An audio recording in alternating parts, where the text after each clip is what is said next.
Sveiki, sveiki! Pasaku terapijas speciālisti, kas apgūst šo te metodi, bieži uzdot jautājumus, kā atgriezt bērnu pie pasakām. Bērnam nav intereses pret apkārtējo dzīvi, bērnam nav interese mācīties, bērnam nav interese vēl kaut ko darīt. Kur problēma un kā bērnu var atgriezt atpakaļ? Es uzskatu, ka šī tēma ir diezgan nopietna, bet centīšos tā ļoti īsi atbildēt jums. Vispirms mums ir jāsaprot, ka bērns nedrīkst ilgstošu laiku atrasties interneta vidē, sociālajos tīklos, datorspēlēs. Kāpēc?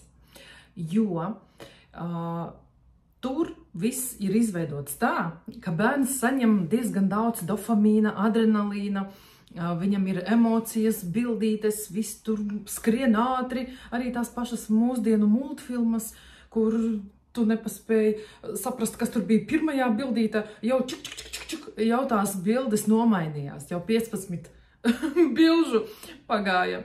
Un līdz ar to bērna smadzenītes tiek pārslogotas.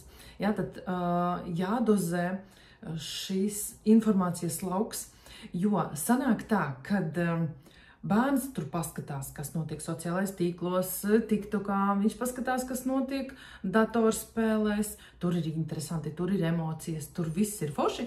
Un tad, kad viņš iziet realitātē, kad viņš iet dzīvē, tā visa nav. Vienkārši tīri vēsturiski tā ir iekārtota pasaule, dzīve, ka ārpusē tur aiz loga nav tik daudz emociju, nav tik daudz spilgtu notikumu un krāsu, kas ir sociālos tīklos.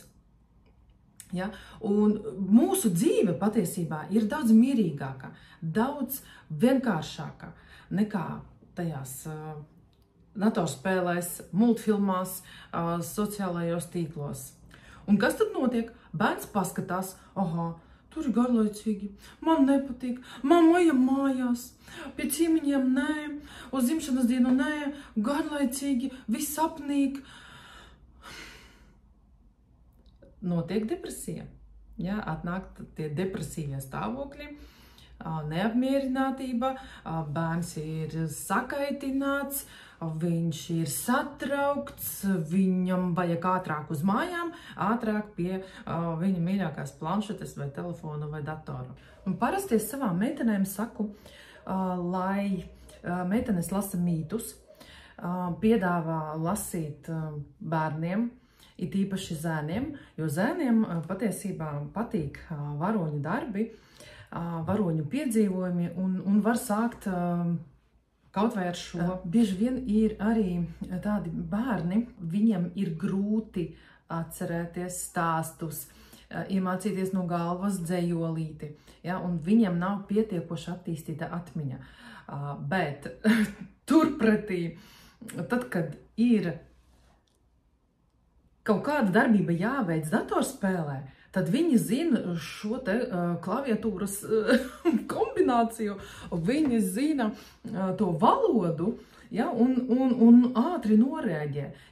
Par datorspēlēm patiesībā ir atsevišķa tēma, un es nekad nesaku datorspēlēm nē, jo datorspēles arī savā veidā attīsta.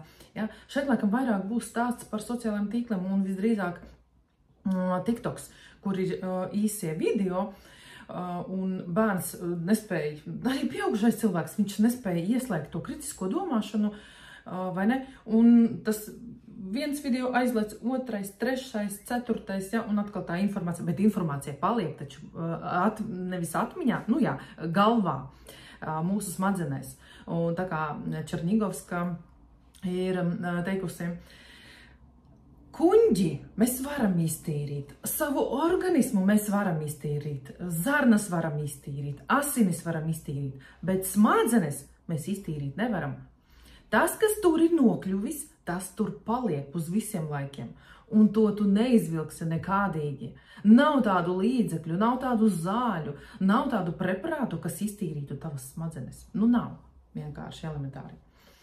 Un tāpēc šeit ir ļoti jādozē informācija, ļoti jāfiltrē informācija, ļoti jāšķiro, ko es gribu iemācīties, kas man ir nepieciešams, kas man ir vajadzīgs un kas man nav vajadzīgs, kas ir lieks vispār, lai nepiesārņotu savu galvu. Un vēl, es apsēdīšos, īsi man nesanāca, tomēr mums šeit būtu jāpievērš uzmanība patiesībā bērna iztēles attīstīšanai, domāšanai, kritiskai domāšanai. Iztēle ir vajadzīga tāpēc, lai izprastu visu, kas notiek ap cilvēku, ap viņa dzīvi. Un tiek uzskatīts, ka bez iztēles nav izpratnes. Ja? Krievu valodā skan foršāk. Bez воображения нет соображения. Vai ne? Un tā vietā, lai pavadītu laiku TikTokā, datorspēlēs, bērni taču var fantazēt, izdomāt jaunas spēles, savas spēles. Viņi var doties pastaigā, viņi var vērot kokus, putnus, dzīvniekus. Ja? Katru sīkumu iemācīties pamanīt puķi, kā tā atplaukst, kas notiek ar zāles stiebru lietus laikā, kas notiek ar puķīti rudens laikā. Ja, vai tad, kad tā pārziet, jo, es teicu, ka pasaulē ārpusē nav tik koša, nav tik spilgta, bet, ja ieskatās katrā sīkumā, katrā detaļā, tā ir ļoti interesanta. Un tā ir tāda neizpētama līdz galam, un tāpēc tur ir milzīgs lauks, ko darboties un izzināt. Kāpēc bērniem tas neinteresē? Tāpēc, ka jūs neesat to iemācījuši viņiem. Un kā lai viņi zina, ka tur kaut kas var notikt? Kā bērns var zināt, ka piens nav dabonams tikai veikalā? Ka pienu dod govs? Bērns to nezina, jo viņš nav bijis nekad laukos. Ja? Pilsētas bērns. Citi brīnās par to, ka maizīti var izcept mājās savām rokām.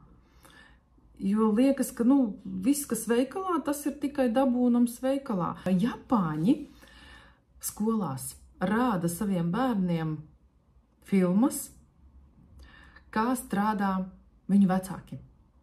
Tur ir dažādas profesijas, iet tie kadri, ja, un rāda bērniem uz ekrāna lielā, kā strādā tur šahtās, kā strādā veikalos, kā strādā santehniķi, kā strādā vēl kaut kādās tādās smagās darba vietās.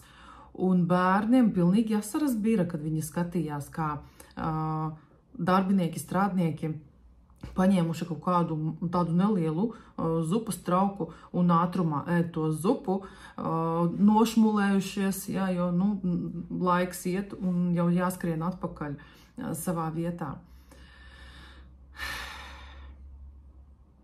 Ir tāds sūrs darbs jāveic, lai bērnam būtu viss, ko viņš vēlās. Un daudzi bērni to neizprot, nesaprot, un tāpēc viņi nenovērtē ne to algu, ko saņem mamma un tētis, ne to, ko vecāki dod tam bērnam.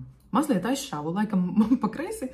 Īsāk sakot, kāpēc mēs attīstam iztēli, lai cilvēks justos dzīvs, lai viņš iemācītos plānot, lai viņš iemācītos atrast izejas no dažādām situācijām, kad bērns lielajā pieaugušo dzīvē saskarsies ar kaut kādām grūtībām.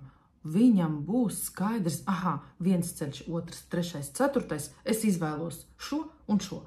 Ja? Un tad viņš viegli varēs risināt jautājumus, ja viņam viss būs kārtībā ar iztēli. Un šeit, protams, kā viens no variantiem var palīdzēt pasakas. Es jau nesaku par asociācijām, asociāciju virkni, ja? Vai kartītēm, kas tas ir, kam tas ir līdzīgs. Ja?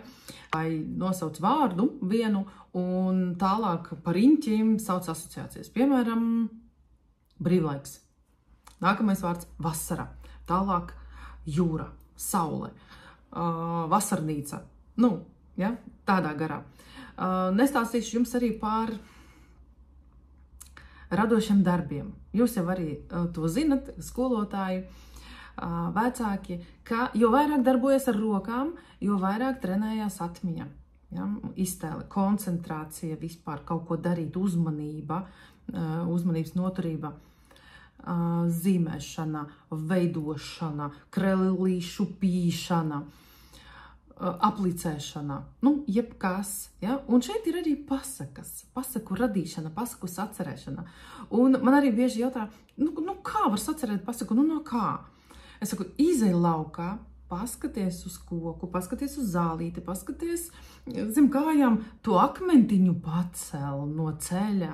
Sāc stāstīt, ko tas akmenis ir redzējis. Iedomājies, ka akmenis ir galvenais varonis. Jo viņš tur uz tā ceļa ilgu laiku nogulējis, un tur mašīnas brauca, cilvēki gāja, par kaut ko runāja, visos gada laikus viņš tur ir redzējis, kāda lapa rudenī viņam ir uzkritusi virsū, un viņam ziemā bija slikti gulēt, vai ne? Jebko var izdomāt. Un šie stāsti varētu būt interesanti un aizraujoši. Un sāciet jau no mazotnes to darīt, no pašas mazotnes. Negaidiet, kad bērnam jau ir 5 gadi, 9 gadi, 11 gadi, jo, ir grūti atgriezt viņu reālajā dzīvē. Ir iespējams, viss ir iespējams. Tad vienkārši jāpieliek vairāk piepūles. Tā. Man atbrauca pļaut zāli, tāpēc es beigšu uz šīs nots. Patiesībā domu daudz, grūti tā savākties, bet lūdzu kontrolējiet, dozējiet šo laiku, ko bērns pavada telefonā. Nekādā gadījumā neatņemiet no viņa telefonu. Nekādā gadījumā. Bez mūsdienu tehnoloģijām mēs nekur tāpat tālu neaiziesim, vai ne? Un tāpēc neizveidojiet tādus apstākļus ģimenē, kas bija pirms Kristus dzimšanas. Ja? Vai kuri bija akmens laikmetā. Nē, visam jābūt harmonijā, balansā, līdzsvarā, lai viss izdodās.